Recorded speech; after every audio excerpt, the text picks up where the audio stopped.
प्रभु हुए हैं, भक्त हो गए, परमेश्वर कृपा हुई, परमात्मा के दर्शन हुए। परमेश्वर ने कहा भक्त कुछ मांगो। कहा परमेश्वर दर्शन हो गए और मांगने को क्या रह गया। ये कोई आपकी कृपा कम नहीं है। नहीं, कुछ मांगना पड़ेगा। मैं दिए बिना जा नहीं सकता, मेरा स्वभाव है। कुछ मांगो। पृथु कहते हैं महाराज धीराज, मेरे कान दो हैं, इससे मेरा गुजारा नहीं चलता, मुझे 10,000 कान दे दीजिए। प्रभु मुस्कुराए, क्या करोगे 10,000 कानों से? कहा आपका भजन कीर्तन सुनूंगा, कथा सुनूंगा।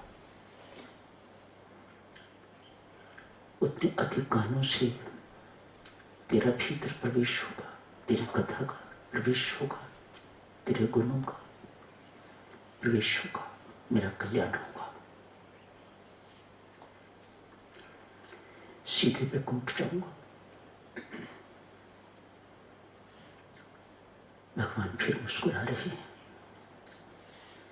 चलो मैं 10,000 कान दे भी दूंगा,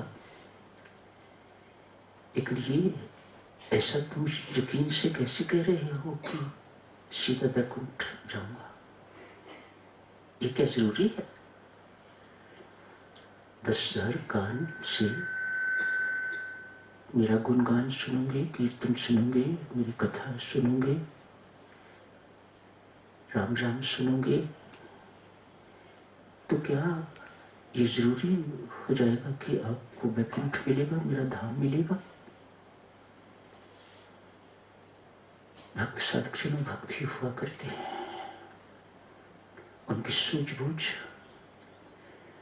परमात्मा के मुकाबले में तो नहीं होती, लेकिन कम भी नहीं होती। दाता के देव कहा प्रभु मैं आपका पुत्र हूं ना। भक्त कहता है आपका अंश होना, अंश अंशी के पास नहीं जाएगा तो कहां जाएगा? पुत्र पिता के घर नहीं जाएगा, पिता के पास नहीं जाएगा तो कहां जाएगा? प्रभु भक्त की बातें सुन के तो बहुत प्रसन्न हो रहे हैं, मुस्कुरा रहे हैं। फिर बहुत अच्छा लगा सुन के भक्त का ये कथन। प्रभु को प्रसन्न देख के कहा अब वहां के लिए वरदान मांगता हूं, मुझे अपने चरणों की सेवा में लगा लोगे तो क्या होगा? आज का भजन मानो इससे बढ़ के देवीय सचना जिंदगी की कोई उपलब्धि नहीं। जैसे परमात्मा की नौकरी मिल गई, गुरु महाराज की नौकरी मिल गई, वह शहंशाहों को, इंद्र के सिंहासन को ठोकर मारता है। इतनी ऊंची चीज है ये। अवसर तो देवियों सज्जनों परमात्मा कईयों को देता है, लेकिन हर कोई संभाल नहीं पाता। बहुत जल्दी अभिमान के कारण ये सब चीजें छूट जाती हैं। जो मैं अर्ज करना चाहता हूं आपसे, बीच की बातें छोड़िए। पृथु कहता है वहां के लिए वरदान दो, क्या चाहिए? कहा महाराज वहां जाऊं तो अपने चरणों की सेवा मुझे मिले। प्रभु प्रसन्न तथास्तु, मिलेगी। पृथु होशियार है, जो एक भक्त होता ही है ऊपर से कैसा भी हो, भीतर से बहुत होशियार होता है। परमात्मा को किस प्रकार से वह पकड़ता है, किस प्रकार से घुमाता है, ये उसकी भक्ति का प्रताप है। कहा प्रभु आपने बहुत आसानी से कह दिया तथास्तु, लेकिन वहां तो पहले ही मां लक्ष्मी विराजमान है, मुझे कौन बैठने देगा वहां पर। मेरा और मां लक्ष्मी का क्या मुकाबला। आप तो कहोगे बैठी है ना, ये मेरे चरणों की सेवा करती है, न जाने कब कितनी युगों से कर रही है, मैं तुम्हें ये सेवा कैसे दे दूं। आपने तो भोले भाव में कह दिया तथास्तु। वरदान क्या चाहिए। कहा महाराज यदि लक्ष्मी कहे कि मैं सेवा करूं और मैं कहूं कि मैं सेवा करूं, तो मां लक्ष्मी का पक्ष ना लेना, ये वरदान दीजिएगा। तेरे चरणों की सेवा मिल जाए क्या होगा। कर्म संन्यास योग नामक 5वां अध्याय समाप्त होता है। इसके साथ ही 29 श्लोक हैं इस अध्याय के। शुभारंभ इस अध्याय का होता है। अर्जुन का प्रश्न है। अर्जुन पूछता है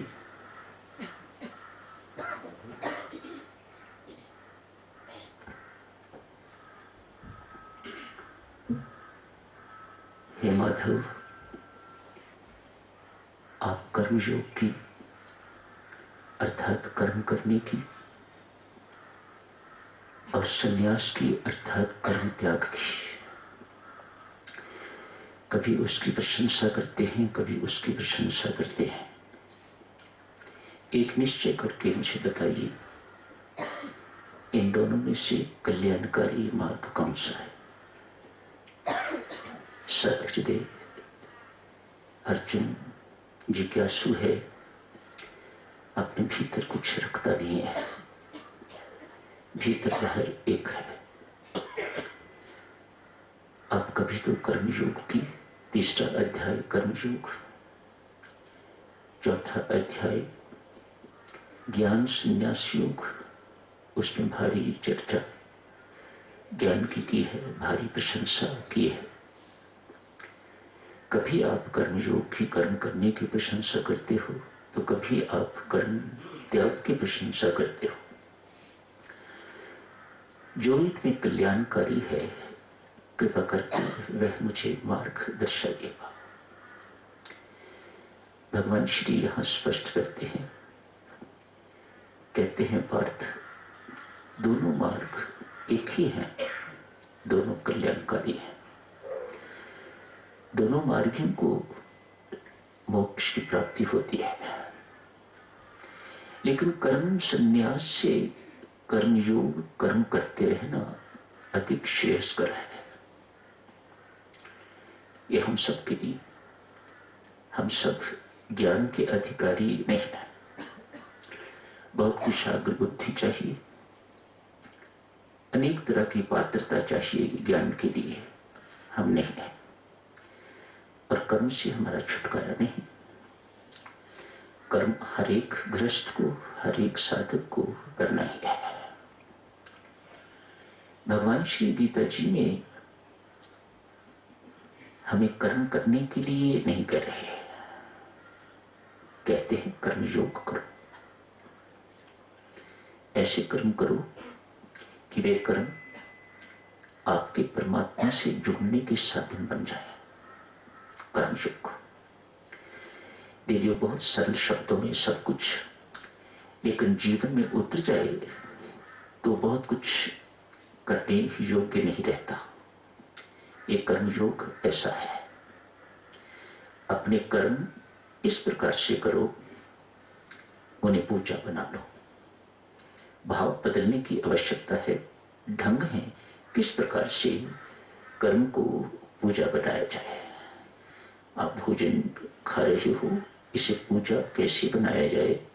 आप भोजन तैयार कर रहे हो, इसे पूजा कैसे बनाया जाए, इसे कर्मयोग कैसे बनाया जाए, कुछ 1-2 दिनों में चर्चा करेंगे।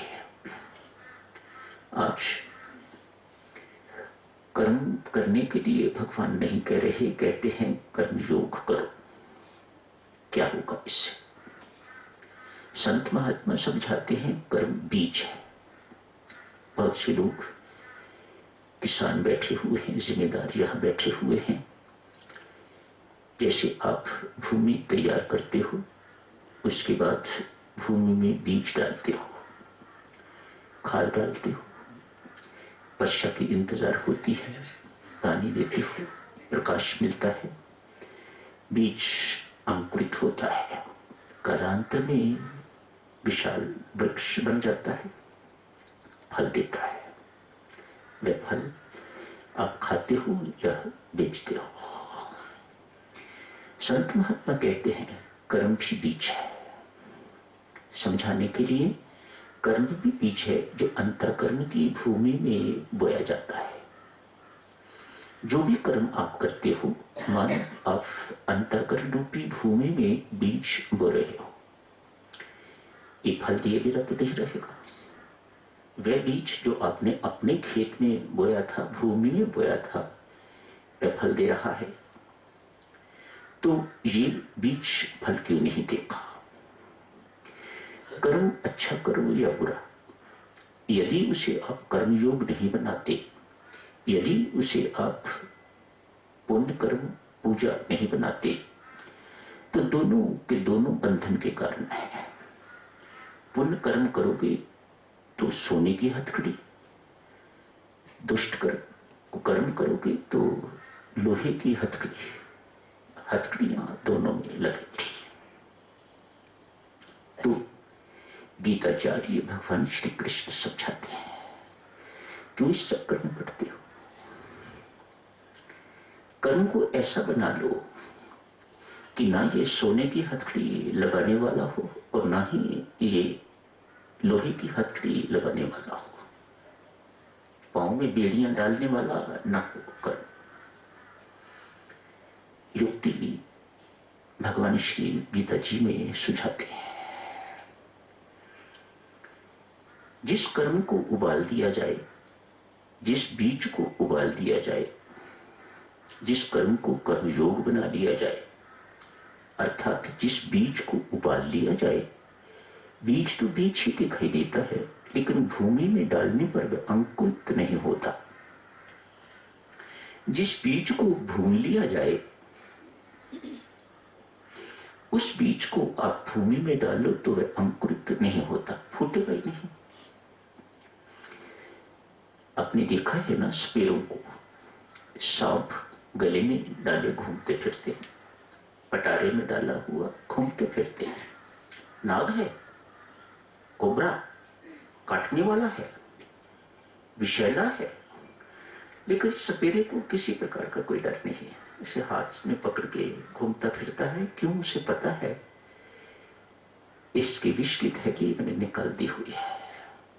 फुंकारे तो मारता है, बेशक मारे, लेकिन ये किससे कुछ बिगाड़ नहीं सकता।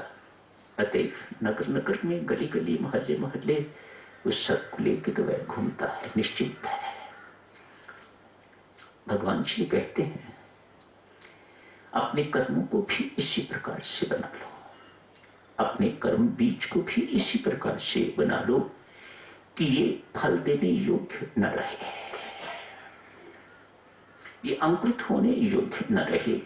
ऐसे कर्म को कर्मयोग कहा जाता है। कल जारी रखेंगे साधक से इस चर्चा को। कर्म को पूजा कैसे बनाया जाए, कर्म को कर्मयोग कैसे बनाया जाए, सारी समस्याएं हमारी हल हो जाएं यदि हमें ये युक्ति आ जाए कि कर्म को कर्मयोग कैसे बनाना है, तो हम यही जीवन मुक्त है। हमें उस मुक्ति की इंतजार करने की जरूरत नहीं जो मरने के बाद मिलती है। हमें यही मुक्ति का आनंद प्राप्त होगा, बंधन रहित हो जाओगे। बंधन क्या है? कर्म ही है ना। वह कर्म जब बांधने योग्य ही नहीं रहा तो कौन बांधेगा? मानो रस्सी तो रस्सी रहे, इस प्रकार से उसे जला दो, वह दिखाई तो दे, लेकिन बांधने के योग्य न रहे।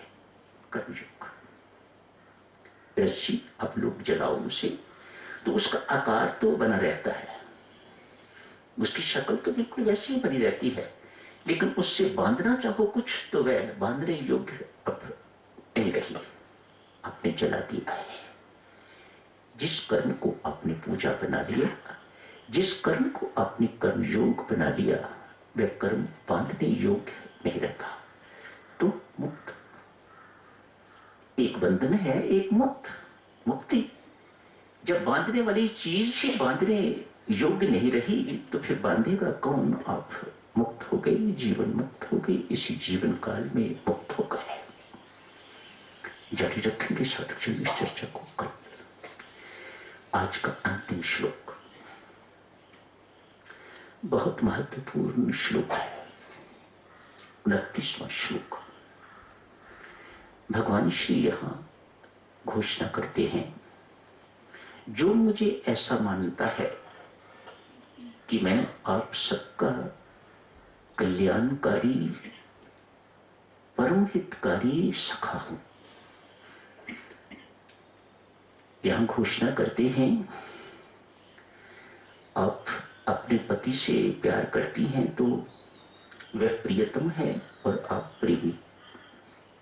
आपके पति आपसे प्रेम करते हैं तो वह प्रेमी है और आप प्रियतमा।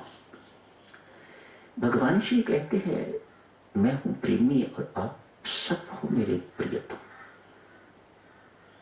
भगवान की घोषणा 29वें श्लोक में इतनी सुंदर, इतनी महत्वपूर्ण है।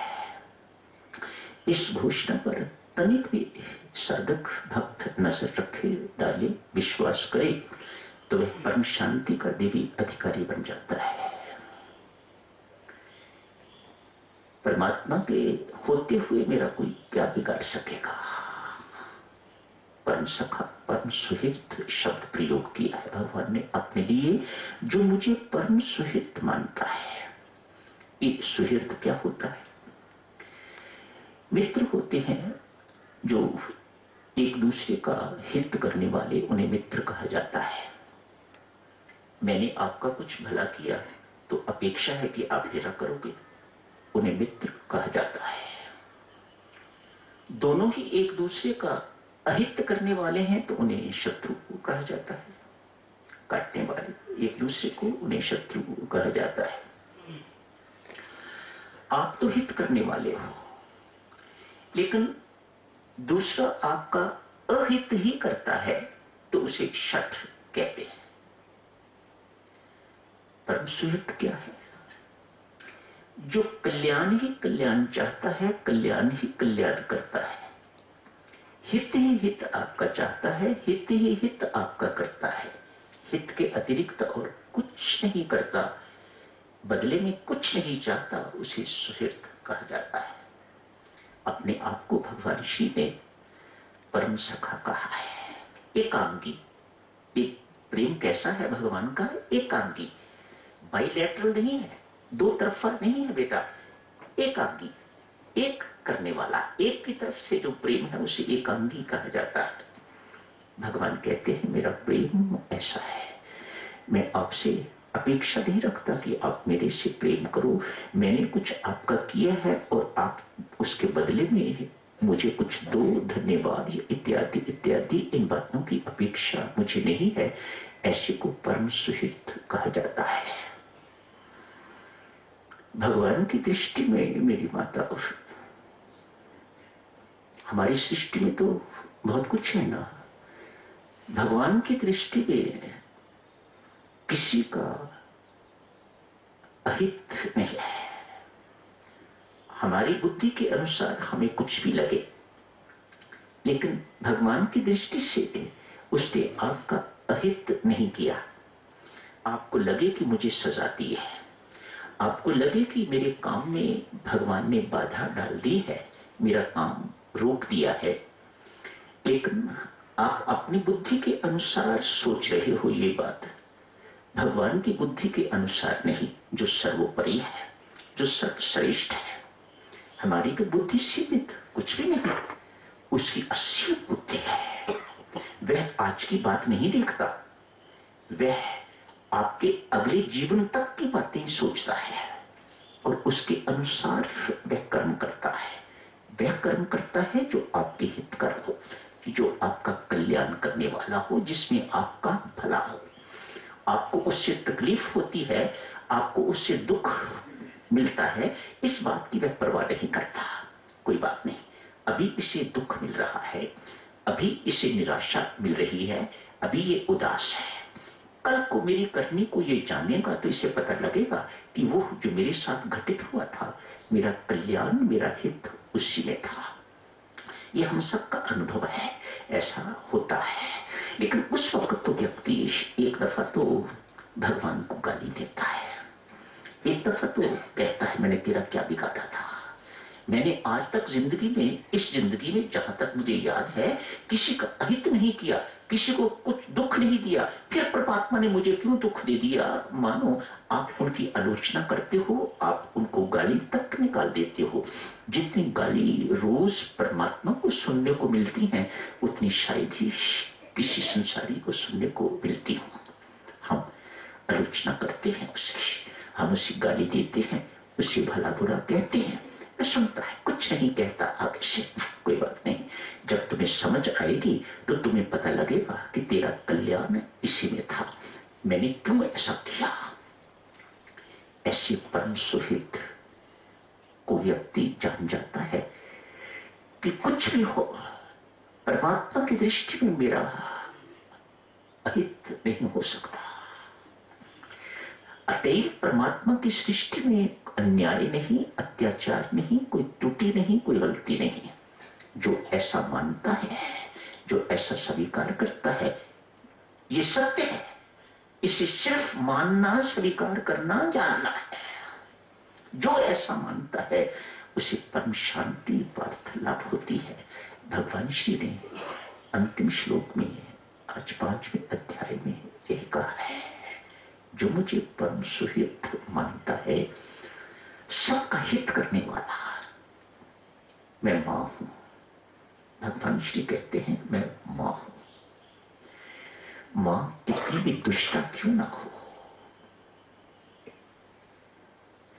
औरों का तो बहुत कुछ बिगाड़ सकती है, लेकिन अपने पुत्र का बिगाड़ते हुए उसके हाथ थर थर कांपते हैं, उसका कलेजा कांपता है। मैं मां हूं। भगवान श्री कहते हैं मैं मां हूं। मैं अपने पुत्रों का कुछ बिगाड़ करने का कैसे सोच सकती हूं। न मैं सोचती हूं, न मैं कुछ बिगाड़ती हूं, और न ही मैं कुछ बोलती हूं।